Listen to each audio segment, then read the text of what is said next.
When they both reached Rajendra Prasad's house, they found that Rajendra Prasad is not there in the city at all. Rajendra Prasad was out of town. But the servants knew Shukla as a poor yeoman who presented their master to help the indigo sharecropper. ये servants कौन है?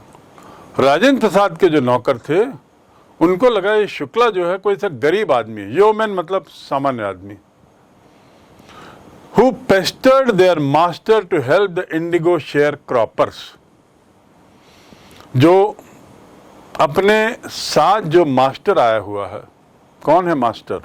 यहाँ गांधी जी हैं, उनके पीछे पड़ा. To Pasteur means पीछे पड़ जाना, लगातार अनुरोध करना, कंटिन्यूअसली अनुरोध करते रहना को कहेंगे to pester. Why don't you pester the TTE for the ticket? बार बार TTE के पीछे पड़ जाओ टिकट के लिए. टू पेस्टर मतलब पीछे पड़ जाना, लगातार विनंती करते रहना लगातार. So here the servant thought that this poor man is the one who has come with Gandhi and he is pestering Gandhi to help indigo sharecroppers. वहाँ के जो किसान हैं उनकी कुछ मदद के मांगने के लिए आया है. So they let him stay on the ground with his companion Gandhi. Let him stay, let him go मतलब जाने दो. देखिए let का उपयोग LET let. Let him stay, उसे रहने दो. Let him stand, उसे खड़े होने दो. Let का उपयोग समझने की कोशिश करिए. So these servants let him be with Gandhi. Gandhi के साथ उसे रहने दिए. With his companion मतलब सहयोगी. इन्होंने समझा ये गांधी का सहयोगी है, कोई गांधी के साथ आया है तो उसको उसके साथ रहने दिया. Whom they took to be another peasant. और उन्होंने सोचा गांधी भी कोई दूसरा किसान है. एक किसान गांधी और दूसरा किसान ये राजकुमार शुक्ला. इस प्रकार राजेंद्र प्रसाद के सर्वेंट्स उन शुरुआती दिनों में गांधी को तो स्वाभाविक है नहीं जानते थे, उन्होंने किसान समझा और समझा कि ये लोग इंडिगो फार्मर्स जो हैं उनकी समस्याओं को लेकर आए हैं. Whom they took to be another peasant. To take to be मतलब क्या होता है? To take to be मतलब समझ लेना. I took you to be Ram. Oh, you are Shyam. I took you to be Ram. मैं तुम्हें राम समझा. I took him to be my principal, but he is actually a teacher. मैं उसे principal समझा लेकिन वो असली में शिक्षक हैं. तो टू टेक टू बी का उपयोग देखिए यहाँ पे. I took him to be a film actor but he turned out to be an ordinary man. Bombay गया तो मुझे लगा वो फिल्म का एक्टर है लेकिन सामान्य आदमी था, looking like handsome film personality. So to take to be. So they took him to be another peasant, एक और फार्मर समझा. But Gandhi was not permitted to draw water from the well. Gandhi was not permitted to draw water.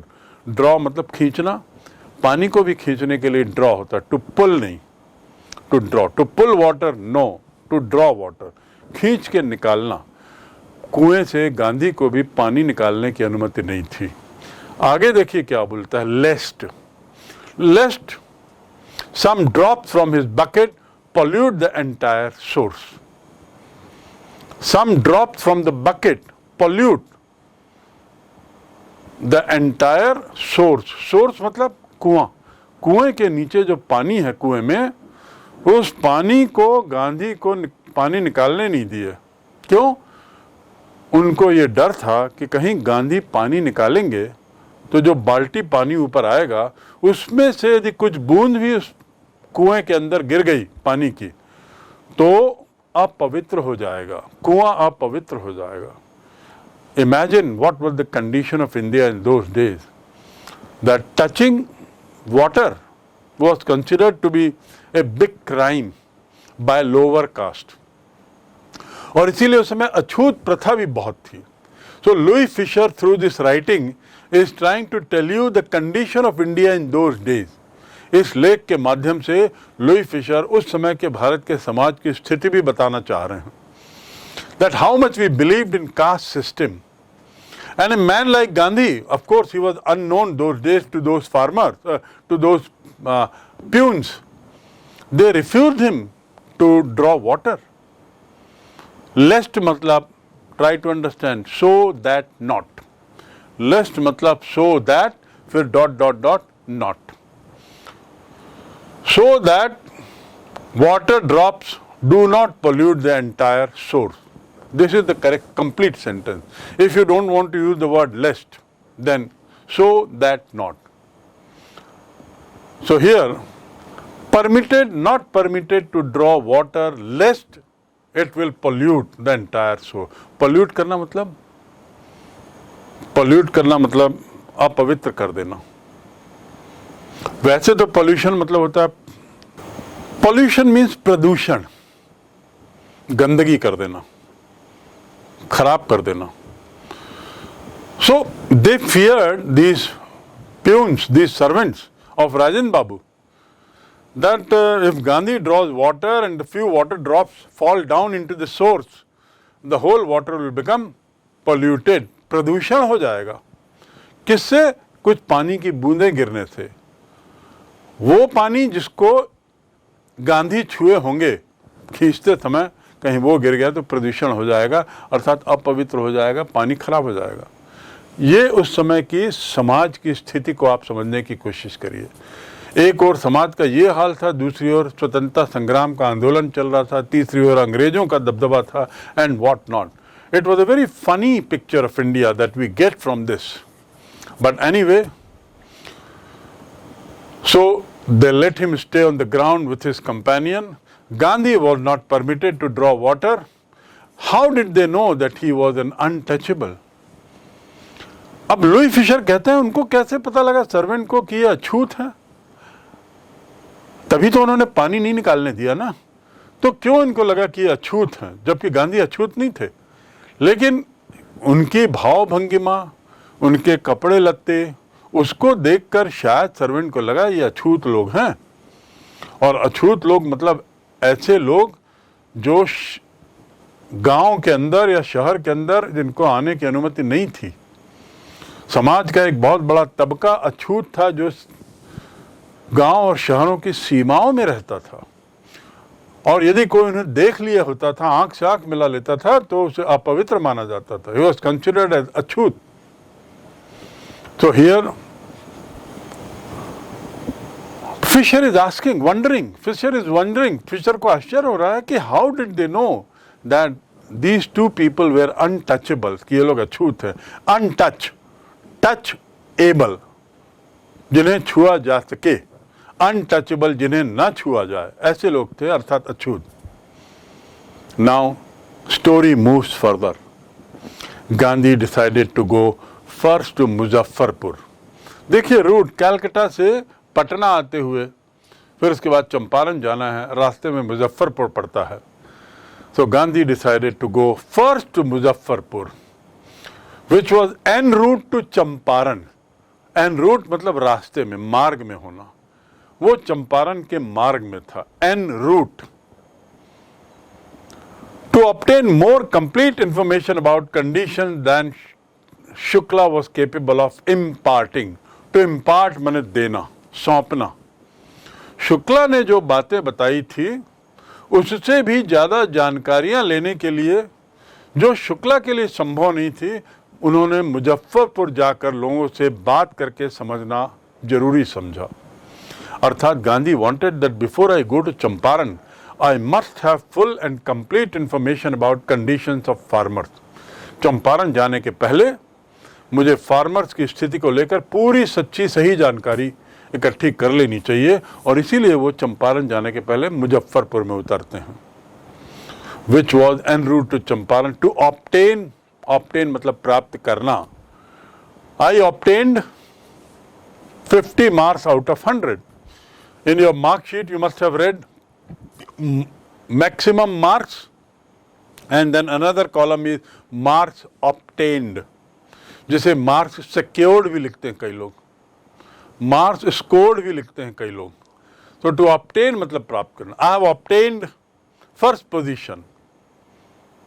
So here Gandhi wanted to obtain more complete information about condition of farmers than what Shukla was capable of imparting. Capable मतलब समर्थ, impart करना मतलब देना। शुक्ला जितना समर्थ था जानकारी देने में, उससे भी ज्यादा जानकारियां गांधी को चाहिए थी। अर्थात शुक्ला ज्यादा जानकारी देने में असमर्थ था। उसकी तो बस शिकायत थी कि बहुत हमारे साथ अन्याय हो रहा है, बहुत ज्यादती हो रही है, बहुत तकलीफ है, हम लोग बड़े घोर संकट में हैं, पर पूरा पिक्चर नहीं मिल पा रहा था। तो गांधी मुजफ्फरपुर उतरते हैं। He accordingly sent a telegram to professor J.B. Kripalani. तदनुसार, अकॉर्डिंगली मतलब तदनुसार, तदनुसार गांधी J.B. कृपलानी को एक टेलीग्राम भेजते हैं। J.B. Kripalani was a part of the freedom movement, another famous man later, and he went on to become very big personality in Indian politics after the freedom. तो J.B. Kripalani को उन्होंने एक टेलीग्राम भेजा, जो उस समय आर्ट्स कॉलेज मुजफ्फरपुर में थे और जिनसे मुलाकात गांधी की शांति निकेतन में हुई थी। अब देखिए कैसे होता है। शांति निकेतन कहाँ है? कलकत्ता के पास। क्यों प्रसिद्ध है?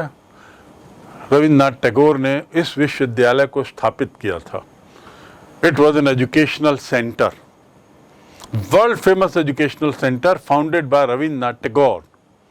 उन्हें नोबेल प्राइज मिल चुका था। वो बहुत प्रसिद्ध जगह बन गई थी। वहां किसी काम से गांधी जाते हैं। गांधी और नेहरू, गांधी और रविन्द्रनाथ टैगोर की विश्व प्रसिद्ध फोटो आप देख सकते हैं जहां।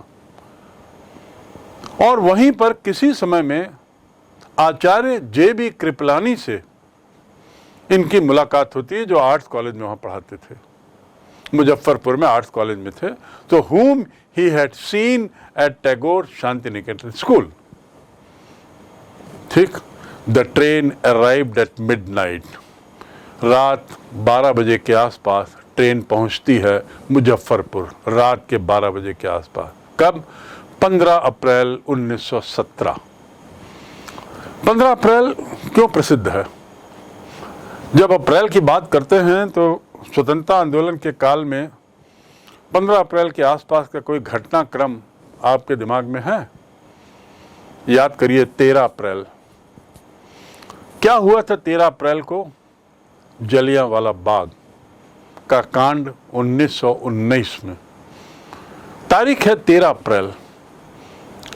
13 अप्रैल को 1919 में जलियांवाला बाग हुआ था। मैं बात कर रहा हूं उसके 2 साल पहले की, जब गांधी इसके साथ, राजकुमार शुक्ला के साथ मुजफ्फरपुर रात 12 बजे पहुंचते हैं तो कृपलानी उनकी प्रतीक्षा कर रहे होते हैं। Kriplani was waiting at the station with a large body of students, because Kriplani himself was a professor teaching many students in that arts college. So he had come along with his students in large number to welcome Gandhi. He was waiting at the station.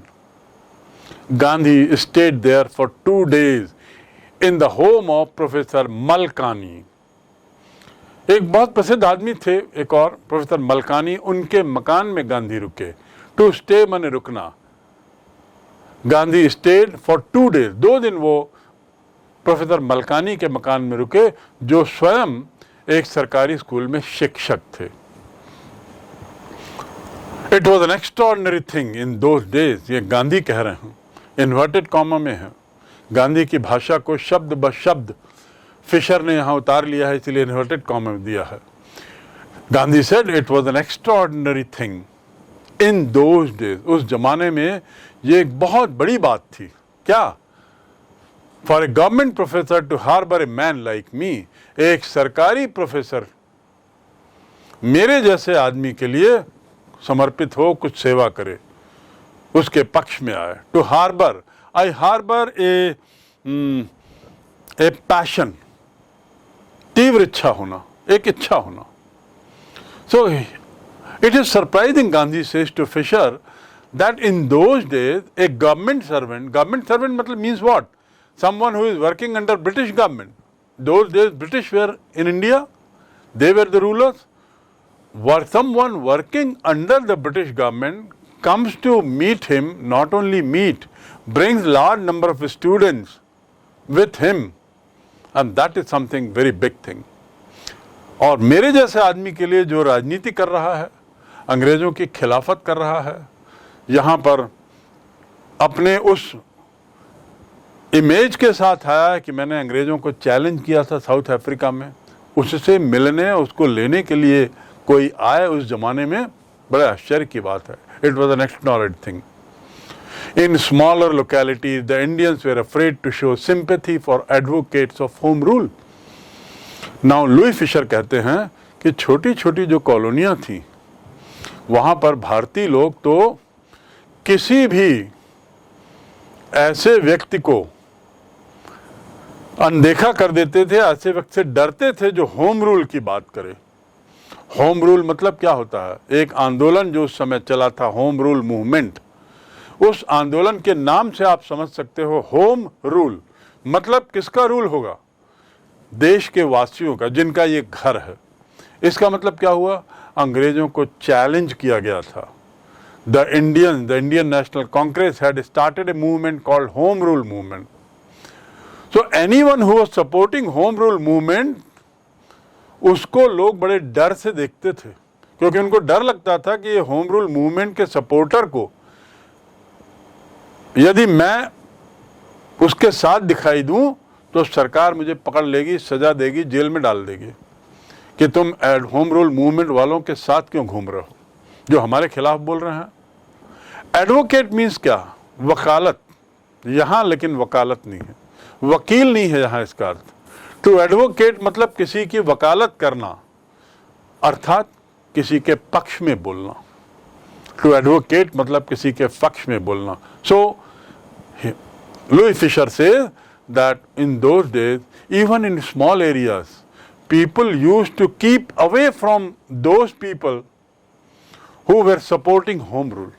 क्योंकि इनको डर था सबको. और यहाँ government servant आके इनका स्वागत कर रहा है, वो भी स्टूडेंट की भीड़ लेके. This was the condition of India those days. That is what Louis Fisher is trying to tell. When they both reached Rajendra Prasad's house, they found that Rajendra Prasad is not there in the city at all. Rajendra Prasad was out of town. But the servants knew Shukla as a poor yeoman who presented their master to help the indigo sharecropper. ये servants कौन हैं? राजेंद्र प्रसाद के जो नौकर थे, उनको लगा ये शुक्ला जो है कोई सा गरीब आदमी, योमैन मतलब सामान्य आदमी, who pestered their master to help the indigo sharecroppers. जो अपने साथ जो मास्टर आया हुआ है, कौन है मास्टर? यहाँ गांधी जी हैं. उनके पीछे पड़ा. टू पेस्टर मीन्स पीछे पड़ जाना, लगातार अनुरोध करना, कंटिन्यूअसली अनुरोध करते रहना को कहेंगे to pester. Why don't you pester the TTE for the ticket? बार बार TTE के पीछे पड़ जाओ टिकट के लिए. टू पेस्टर मतलब पीछे पड़ जाना, लगातार विनंती करते रहना लगातार. So here the servant thought that this poor man is the one who has come with Gandhi and he is pestering Gandhi to help indigo sharecroppers. वहाँ के जो किसान हैं उनकी कुछ मदद के मांगने के लिए आया है. So they let him stay on the ground with his companion Gandhi. Let him stay. Let him go मतलब जाने दो. देखिए let का उपयोग L-E-T let. Let him stay, उसे रहने दो. Let him stand, उसे खड़े होने दो. Let का उपयोग समझने की कोशिश करिए. So these servants let him be with Gandhi. Gandhi के साथ उसे रहने दिए. With his companion मतलब सहयोगी. इन्होंने समझा ये गांधी का सहयोगी है, कोई गांधी के साथ आया है तो उसको उसके साथ रहने दिया। whom they took to be another peasant, और उन्होंने सोचा गांधी भी कोई दूसरा किसान है, एक किसान गांधी और दूसरा किसान ये राजकुमार शुक्ला। इस प्रकार राजेंद्र प्रसाद के सर्वेंट्स उन शुरुआती दिनों में गांधी को तो स्वाभाविक है नहीं जानते थे, उन्होंने किसान समझा और समझा कि ये लोग इंडिगो फार्मर्स जो हैं उनकी समस्याओं को लेकर आए हैं। whom they took to be another peasant. To take to be मतलब क्या होता है? To take to be मतलब समझ लेना। I took you to be Ram. Oh, you are Shyam, I took you to be Ram. मैं तुम्हें राम समझा। I took him to be my principal, but he is actually a teacher. मैं उसे प्रिंसिपल समझा लेकिन वो असली में शिक्षक हैं। तो टू टेक टू बी का उपयोग देखिए यहाँ पे।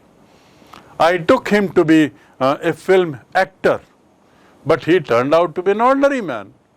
बम्बई गया तो मुझे लगा वो फिल्म का एक्टर है लेकिन सामान्य आदमी था, looking like handsome film personality. So to take to be, so they took him to be another peasant, एक और फार्मर समझा। But Gandhi was not permitted to draw water from the well. Gandhi was not permitted to draw water. Draw मतलब खींचना, पानी को भी खींचने के लिए draw होता है, to pull नहीं, to draw. To pull water no, to draw water. खींच के निकालना। कुएं से गांधी को भी पानी निकालने की अनुमति नहीं थी। आगे देखिए क्या बोलता है, lest some drops from his bucket pollute the entire source. Some drops from the bucket pollute the entire source. Source मतलब कुआं। कुएं के नीचे जो पानी है कुएं में, उस पानी को गांधी को पानी निकालने नहीं दिए। क्यों?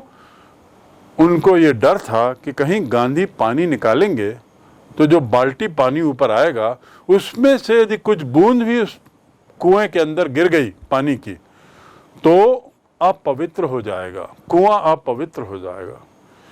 Imagine what was the condition of India in those days, that touching water was considered to be a big crime by lower caste, और इसीलिए उस समय अछूत प्रथा भी बहुत थी। So Louis Fisher through this writing is trying to tell you the condition of India in those days. इस लेख के माध्यम से लुई फिशर उस समय के भारत के समाज की स्थिति भी बताना चाह रहे हैं। That how much we believed in caste system. And a man like Gandhi, of course he was unknown those days to those farmers, to those peons. They refused him to draw water. Lest मतलब, try to understand, so that not. Lest मतलब so that, फिर dot not. So that water drops do not pollute the entire source. This is the correct complete sentence. If you don't want to use the word lest, then so that not. So here, permitted, not permitted to draw water lest it will pollute the entire source. Pollute करना मतलब अपवित्र कर देना। वैसे तो pollution मतलब होता है, पोल्यूशन मीन्स प्रदूषण, गंदगी कर देना, खराब कर देना। So they feared these peons, these servants of Rajendra Babu, that if Gandhi draws water and a few water drops fall down into the source, the whole water will become polluted. प्रदूषण हो जाएगा। किससे? कुछ पानी की बूंदें गिरने से। वो पानी जिसको गांधी छुए होंगे खींचते समय, कहीं वो गिर गया तो प्रदूषण हो जाएगा, अर्थात अपवित्र हो जाएगा, पानी खराब हो जाएगा। ये उस समय की समाज की स्थिति को आप समझने की कोशिश करिए। एक और समाज का ये हाल था, दूसरी ओर स्वतंत्रता संग्राम का आंदोलन चल रहा था, तीसरी ओर अंग्रेजों का दबदबा था, and what not. It was a very funny picture of India that we get from this. But anyway, so They let him stay on the ground with his companion. Gandhi was not permitted to draw water. How did they know that he was an untouchable? अब Louis Fischer कहते हैं उनको कैसे पता लगा servant को कि यह अछूत है? तभी तो उन्होंने पानी नहीं निकालने दिया ना, तो क्यों इनको लगा कि अछूत है, जबकि गांधी अछूत नहीं थे? लेकिन उनकी भाव भंगिमा, उनके कपड़े लत्ते, उसको देखकर शायद सर्वेंट को लगा ये अछूत लोग हैं। और अछूत लोग मतलब ऐसे लोग जो गांव के अंदर या शहर के अंदर जिनको आने की अनुमति नहीं थी। समाज का एक बहुत बड़ा तबका अछूत था जो गांव और शहरों की सीमाओं में रहता था, और यदि कोई उन्हें देख लिया होता था, आंख से आंख मिला लेता था, तो उसे अपवित्र माना जाता था। He was considered as Achhut. So here Fisher is asking, wondering, Fisher को आश्चर्य हो रहा है कि how did they know that these two people were untouchables, कि ये लोग अछूत हैं। touchable जिन्हें छुआ जा सके, अनटचेबल जिन्हें ना छुआ जाए, ऐसे लोग थे, अर्थात अछूत। Now story moves further. Gandhi decided to go first to Muzaffarpur. देखिए रूट, कलकत्ता से पटना आते हुए फिर उसके बाद चंपारण जाना है, रास्ते में मुजफ्फरपुर पड़ता है। So Gandhi decided to go first to Muzaffarpur, which was en route to Champaran. En route मतलब रास्ते में, मार्ग में होना, वो चंपारण के मार्ग में था, en route. To obtain more complete information about condition then Shukla was capable of imparting. To impart माने देना, सौंपना। शुक्ला ने जो बातें बताई थी उससे भी ज्यादा जानकारियां लेने के लिए, जो शुक्ला के लिए संभव नहीं थी, उन्होंने मुजफ्फरपुर जाकर लोगों से बात करके समझना जरूरी समझा। अर्थात Gandhi wanted that before I go to Champaran I must have full and complete information about conditions of farmers. Champaran जाने के पहले मुझे फार्मर्स की स्थिति को लेकर पूरी सच्ची सही जानकारी इकट्ठी कर लेनी चाहिए, और इसीलिए वो चंपारण जाने के पहले मुजफ्फरपुर में उतरते हैं। Which was en route to Champaran to obtain, obtain मतलब प्राप्त करना। I obtained 50 marks out of 100. In your mark sheet you must have read maximum marks, and then another column is marks obtained, जिसे marks secured भी लिखते हैं कई लोग, marks scored भी लिखते हैं कई लोग। So to obtain मतलब प्राप्त करना। I have obtained first position. So here Gandhi wanted to obtain more complete information about condition of farmers than what Shukla was capable of imparting. Capable मतलब समर्थ, impart करना मतलब देना। शुक्ला जितना समर्थ था जानकारी देने में, उससे भी ज्यादा जानकारियां गांधी को चाहिए थी। अर्थात शुक्ला ज्यादा जानकारी देने में असमर्थ था। उसकी तो बस शिकायत थी कि बहुत हमारे साथ अन्याय हो रहा है, बहुत ज्यादती हो रही है, बहुत तकलीफ है, हम लोग बड़े घोर संकट में हैं, पर पूरा पिक्चर नहीं मिल पा रहा था। तो गांधी मुजफ्फरपुर उतरते हैं। He accordingly sent a telegram to Professor J.B. Kripalani. तदनुसार, accordingly मतलब तदनुसार, तदनुसार गांधी J.B. कृपलानी को एक टेलीग्राम भेजते हैं। J.B. Kripalani was a part of the freedom movement, another famous man later, and he went on to become very big personality in Indian politics after the freedom. तो J.B. Kripalani को उन्होंने एक टेलीग्राम भेजा, जो उस समय आर्ट्स कॉलेज मुजफ्फरपुर में थे, और जिनसे मुलाकात गांधी की शांति निकेतन में हुई थी। अब देखिए कैसे होता है। शांति निकेतन कहाँ है? कलकत्ता के पास। क्यों प्रसिद्ध है? रविन्द्रनाथ टैगोर ने इस विश्वविद्यालय को स्थापित किया था। It was an educational centre, world famous educational centre founded by Rabindranath Tagore. उन्हें नोबेल प्राइज मिल चुका था। वो बहुत प्रसिद्ध जगह बन गई थी। वहाँ किसी काम से गांधी जाते हैं। गांधी और नेहरू, गांधी और रविन्द्रनाथ टैगोर की विश्व प्रसिद्ध फोटो आप देख सकते हैं जहाँ। और वहीं पर किसी समय में आचार्य जे.बी. कृपलानी से इनकी मुलाकात होती है, जो आर्ट्स कॉलेज में वहाँ पढ़ाते थे, मुजफ्फरपुर में आर्ट्स कॉलेज में थे। तो whom he had seen at Tagore Shantiniketan school. ठीक, the train arrived at midnight. रात 12 बजे के आसपास ट्रेन पहुंचती है मुजफ्फरपुर, रात के 12 बजे के आसपास। कब? 15 अप्रैल 1917। 15 अप्रैल क्यों प्रसिद्ध है?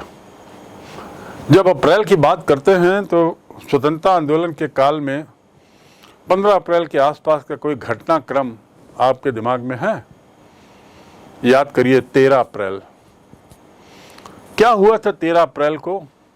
जलियांवाला बाग का कांड 1919 में। तारीख है 13 अप्रैल। 13 अप्रैल को 1919 में जलियांवाला बाग हुआ था। मैं बात कर रहा हूं उसके 2 साल पहले की, जब गांधी इसके साथ, राजकुमार शुक्ला के साथ मुजफ्फरपुर रात 12 बजे पहुंचते हैं तो कृपलानी उनकी प्रतीक्षा कर रहे होते हैं। Kripalani was waiting at the station with a large body of students, because Kriplani himself was a professor teaching many students in that arts college. So he had come along with his students in large number to welcome Gandhi. He was waiting at the station.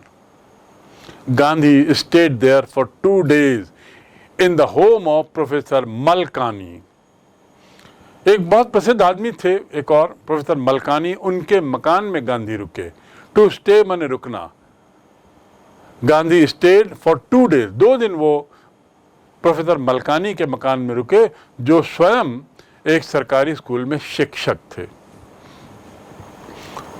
It was N extraordinary thing in those days. ये गांधी कह रहे हैं, inverted comma में है। गांधी की भाषा को शब्द ब शब्द फिशर ने यहां उतार लिया है, इसलिए इन्वर्टेड कॉमा में दिया है। Gandhi said it was N extraordinary thing in those days. उस जमाने में ये एक बहुत बड़ी बात थी। क्या? For a government professor to harbour a man like me, एक सरकारी प्रोफेसर मेरे जैसे आदमी के लिए समर्पित हो, कुछ सेवा करे, उसके पक्ष में आए। To harbour, I harbour a passion, तीव्र इच्छा होना, एक इच्छा होना। So it is surprising, Gandhi says to Fisher, that in those days a government servant मतलब means what? Someone who is working under British government. Those days British were in India, they were the rulers. Were someone working under the British government comes to meet him, not only meet, brings large number of students with him, and that is something very big thing.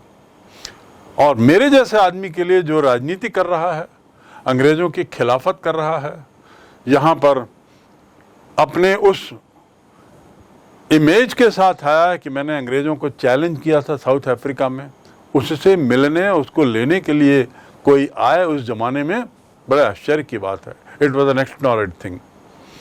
In smaller localities, the Indians were afraid to show sympathy for advocates of home rule. Now, Louis Fischer कहते हैं कि छोटी छोटी जो कॉलोनियां थी, वहां पर भारतीय लोग तो किसी भी ऐसे व्यक्ति को अनदेखा कर देते थे, ऐसे व्यक्ति से डरते थे जो होम रूल की बात करे। होम रूल मतलब क्या होता है? एक आंदोलन जो उस समय चला था, होम रूल मूवमेंट, उस आंदोलन के नाम से आप समझ सकते हो होम रूल मतलब किसका रूल होगा? देश के वासियों का, जिनका ये घर है। इसका मतलब क्या हुआ? अंग्रेजों को चैलेंज किया गया था। The Indian National Congress had started a movement called Home Rule Movement. So anyone who was supporting Home Rule Movement, उसको लोग बड़े डर से देखते थे, क्योंकि उनको डर लगता था कि ये होम रूल मूवमेंट के सपोर्टर को यदि मैं उसके साथ दिखाई दूं तो सरकार मुझे पकड़ लेगी, सजा देगी, जेल में डाल देगी, कि तुम होम रूल मूवमेंट वालों के साथ क्यों घूम रहे हो जो हमारे खिलाफ बोल रहे हैं। एडवोकेट मीन्स क्या, वकालत यहां, लेकिन वकालत नहीं है, वकील नहीं है यहां इसका अर्थ। टू एडवोकेट मतलब किसी की वकालत करना, अर्थात किसी के पक्ष में बोलना। टू एडवोकेट मतलब किसी के पक्ष में बोलना। सो Louis Fisher says that in those days, even in small areas, people used to keep away from those people who were supporting home rule, क्योंकि इनको डर था सबको। और यहाँ एक गवर्नमेंट सर्वेंट आके इनका स्वागत कर रहा है, वो भी स्टूडेंट की भीड़ लेके। This was the condition of India those days. That is what Louis Fisher is trying to tell.